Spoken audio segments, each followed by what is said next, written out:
नाज़रीन, अगर हम बात करें पार्लियामेंट के मुश्तरका इजलास की, जिस तरह से हमारे दीगर मेहमान ग्रामी ने भी बात की है, तो एक प्रेसिडेंट का जो अपना इस्लामी जमहूरिया पाकिस्तान का जो प्रेसिडेंट है, वो सदर ममलकत है पूरी रियासत का। और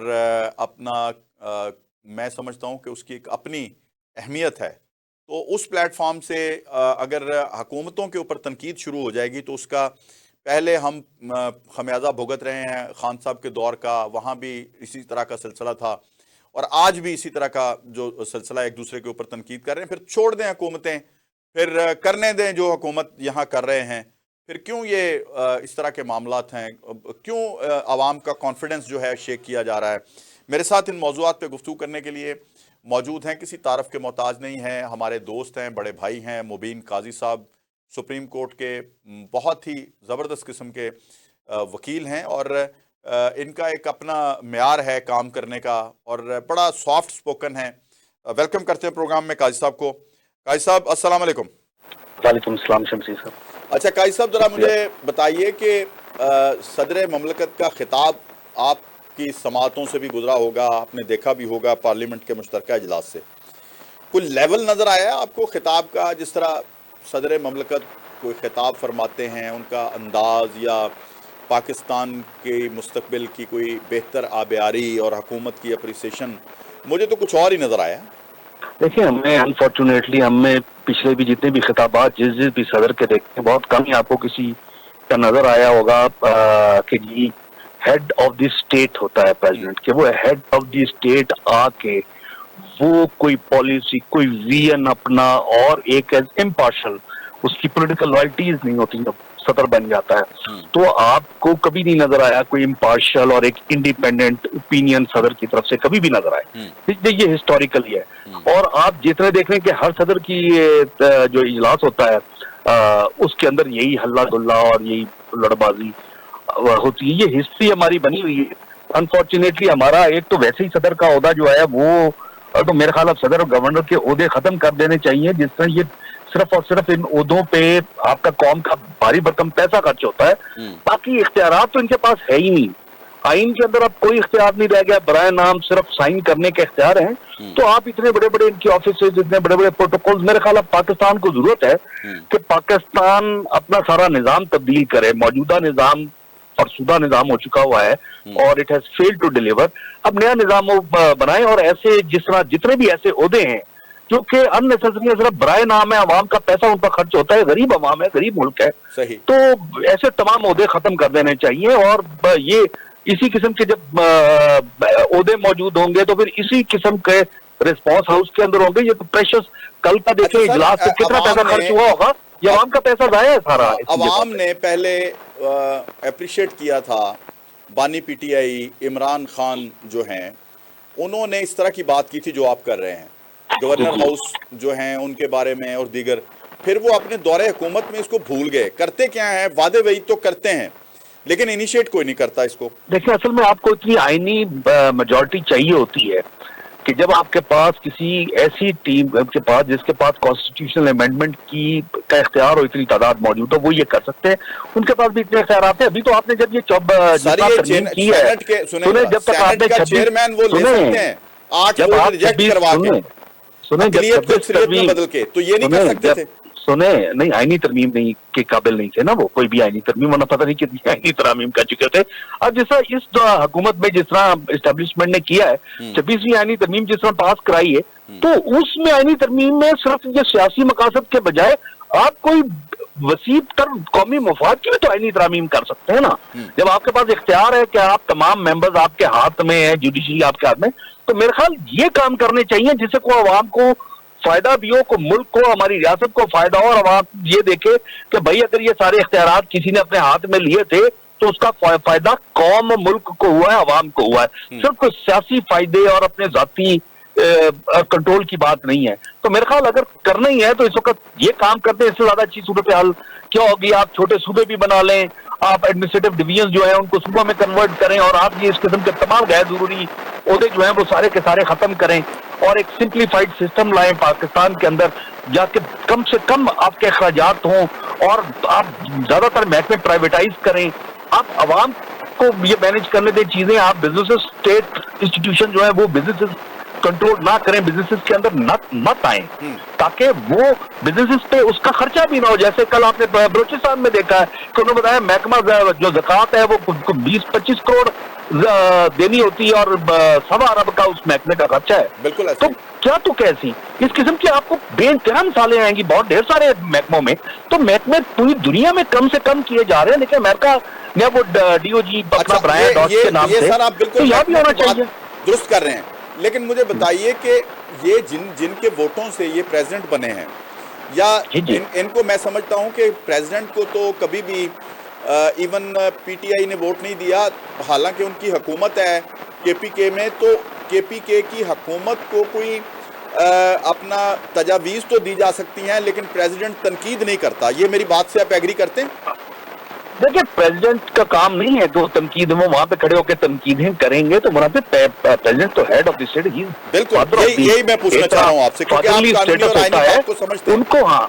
उनको उसका एक डेकोरमी बेशक बराए नाम होता है, लेकिन टिटुलर हेड तो है ना स्टेट का, तो उसके लिए सारे बराबर है। उसको अपनी सियासी वाबस्तगियां, इसलिए आप देखते हैं कि जब कोई प्रेसिडेंट ऑफ पाकिस्तान बनता है वो अपने सियासी पार्टी से ओहदे से रिजाइन करता है। आपने अलवी साहब को भी देखा, लेकिन अनफॉर्चुनेटली हमारे लोग रिजाइन करके भी पॉलिटिकल ही एक्टिविटी करते हैं। वो इतना बड़ा ओहदा जो है जब बैठते हैं तो उनको ये भी डर होता है कि अगर उन्होंने अपनी पॉलिटिकल लाइन फॉलो ना की तो उनको हटा के किसी और को बैठा दिया जाएगा।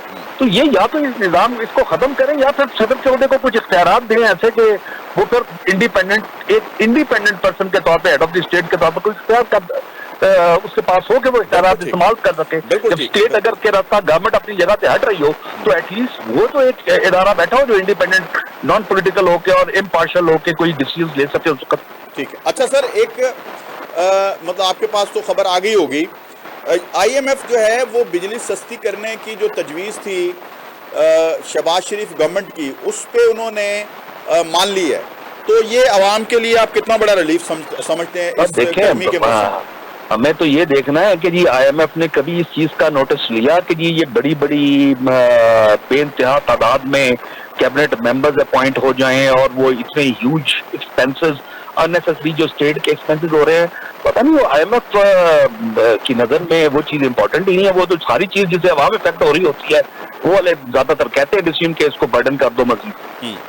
ठीक है, ये एक अगर डिसीजन अभी आया, पता नहीं फिर जब आता है तो कितना ही इम्प्लीमेंट होगा। ठीक है, कि क्या रेवेन्यू, कौन से कहां से रेवेन्यू जनरेट हो गए हैं जिस रेवेन्यू की वजह से वो आपने पे बैक करना है, आसान हो गए आपके कर्जे, तो लिहाजा वो उन्होंने आपको कहीं कंसेशन दिया है। आपको तो पूरी दुनिया में ऑल्टरनेट एनर्जी की तरफ जाया जा रहा है और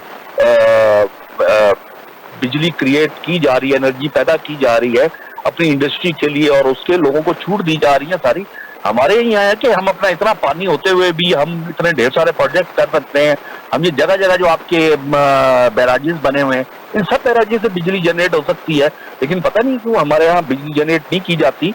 और जो पानी वाले जो है हाइड्रो डैम्स भी नहीं बनाए जाते, क्योंकि अगर बनाए जाएंगे तो ये जो अरबों रुपए का जो कमीशन तेल का होता है जो जिनके जरिए, तो वो फिर नहीं कमीशन नहीं मिलेगा ना। वो बड़ी बड़ी ऑयल कंपनीज दुनिया जहान की हैं, वो यहाँ पे अपना तेल उन्होंने बेचना होता है, वो आपको गवर्न करते हैं, कंट्रोल करते हैं, वो आपकी पॉलिटिक्स को इफेक्ट करते हैं। वो चंद लोगों की जेबों में पैसे डालते हैं और वो ऐसा करते हैं कि जी वो मुल्क अपना इंडिपेंडेंट ना हो, तो मुल्क डायरेक्ट रहे उनसे पेट्रोल ऑयल लेने में, ना अपना भी ऑयल ना निकाले, उन्हीं से ऑयल खरीदे, ना हम अपना प्रॉपरली ऑयल निकालते हैं, उसको यूटिलाइज करते हैं, ना अपने हम पानी से बिजली पैदा करते हैं, क्योंकि हमने वो उन जो है पेट्रोलियम कंपनीज को, इंटरनेशनल जो बहुत बड़ी बड़ी कंपनीज है, उनको फायदा पहुंचाना। वो सारा इंटरनेशनल में ये कॉर्पोरेट कार्टेल्स जो हैं वो कंट्रोल करते हैं, वो कंट्रीज को इफेक्ट करते हैं। थोड़ा सा चूंकि मैं समझता हूं कि आप पॉलिटिकल नॉर्म्स को भी समझते हैं, तो इस वक्त जो पाकिस्तान की अपोजिशन है या हुकूमत है, दोनों अपनी अपनी जगह पे, मैं तो ये समझता हूं कि दोनों ही अपनी अपनी जगह पे वो काम नहीं कर रही जो उनका काम है। ठीक है, दुरुस्त है। और आप इसमें क्या समझते हैं? देखिए, मैं तो बार बार आपके पहले भी आपके प्रोग्राम में कह चुका हूं कि ये इस तरह से नहीं चल सकता। ये ऐसे ही चलेगा अगर आपने ट्रूथ एंड रिकंसिलिएशन कमीशन बना के एक नया सोशल कॉन्ट्रैक्ट करके एक नए निजाम की बुनियाद ना रखी, और उसको तभी रखेंगे जब आप लोगों को कुछ आप माफी देंगे। क्योंकि जिन लोगों ने ये इतनी इतनी गड़बड़ें की हुई हैं, गैर आईनी काम किए हुए हैं, करप्शनें की हुई हैं, अगर आपको ऐसा निजाम लाते हैं कि हमने इनको रगड़ना है, तो फिर वो कभी भी मुल्क में तब्दीली नहीं आने देंगे, वो कंट्रोल करेंगे। ठीक। अनलेस आप एक दफा कहेंगे भाई इस हमाम में सारे नंगे थे, सब लोगों ने गलत किया है, आए हम आज यहाँ से एक करते हैं, स्टार्ट करते हैं, ट्रूथ एंड रिकंसिलिएशन कमीशन बनाते हैं, साउथ अफ्रीका की तरफ से एक नया स्टार्ट लेते हैं, पिछली चीजों को खत्म करते हैं और नया स्टार्ट लेते हैं, और उसमें कोई ऐसा निजाम लाते हैं कि कोई करप्शन ना हो सके, कोई अकबा परवरी ना हो सके, तो हम पिछली चीजों को नहीं खोलेंगे। तो भाई नई तरफ चलने दो, फिर शायद ये लोग जब इनको पता लगेगा कि जी हमारा मामला नहीं खोले जाएंगे, तो फिर ये आपको अलाउ करेंगे कि भाई ठीक है आप नया निजाम ले आए। जब तक आपको इनको ये खतरा है वो आपको कभी भी तब्दीली नहीं लाने देंगे। इसका टाइम है कि आप ट्रूथ एंड रिकंसिलिएशन कमीशन। अच्छा सर, एक आखिरी सवाल कि अगर अमेरिका जो है वो एक तरफ हमें अप्रिशिएट करता है प्रेसिडेंट बैठ के दहशतगर्दी के मामले पे, तो दूसरी तरफ अगले ही दिन पता चलता है जी अमेरिका हमारे ऊपर सफरी पाबंदियां लगाना चाहता है, तो मुबीन काइस साहब क्या ही अच्छा हो, मतलब इसको मैं ये भी नहीं कहूँगा मुबैना तौर पर, मैं ये भी नहीं कहूँगा कि नहीं होना चाहिए, खुदा न खास्ता भी नहीं कहूँगा, क्या ही अच्छा हो कि अब जिसने पाबंदी जो लगानी है ना इस मुल्क के ऊपर लगा ही दे, ताकि हमें पता चल जाए कि हमने जीना किस तरह है, हमने अपने बलबूते पे किस तरह जीना। आप कहें कि लगा दें पाबंदी जिसने जो लगानी है। नहीं, मैं आपको देखें, हमारा मसला ये है कि हम दूसरे मुल्कों पे देखते हैं, भाई दूसरे ममालिक की जो हुकूमतें हैं वो अपने मुल्क के मुफाद में बड़े बड़े फैसले लेते हैं, पूरी दुनिया से टकरा जाते हैं दूसरी ममालिक से। हम बदकिस्मती से हम अपने मुल्क की मुफाद में जो है वो कोई फैसला नहीं करते, हम बल्कि जाती मुफाद, दूसरी ममालिक अपने जाती मुफाद के लिए हम गैर मुल्की मुफादात के तहफ़्फ़ुज़ करते हैं। बिल्कुल, और वो हो रहा है, बिल्कुल यही है। हाँ बिल्कुल ठीक है। बहुत शुक्रिया काजी साहब, आपने रास्ते में रुक के हमें जनाब ये मोटरवे के ऊपर जो है रोजे में आपने हमें आज बात की प्रोग्राम में, आपके शुक्रगुजार हैं। और यकीनन आज का प्रोग्राम जो है नाज़रीन मेरा पाकिस्तान की बेहतरी के लिए था। मैं हमेशा तनकीद बराए तामीर करने का आदी हूँ, क्योंकि मैं अपनी ज़िंदगी में जो कुछ देखा है पाकिस्तान के साथ जिस तरह से हुआ है, मेरा जो 25 साल सहाफ़ती तजर्बा है, तो मैं समझता हूं कि अभी तक वो वाले रिजल्ट्स जो आने वाली नस्लों को कोई उम्मीद और यकीन दिला सकें वो नहीं मिले। और हम दुआ गो हैं इस रमज़ान में कि उस तरह के नताइज आएँ कि पाकिस्तान रोशन पाकिस्तान बन जाए। इसी के साथ आज के प्रोग्राम का अख्ताम करता हूँ। मुझे इजाज़त दीजिए। अल्लाह हाफिज़। पाकिस्तान जिंदाबाद।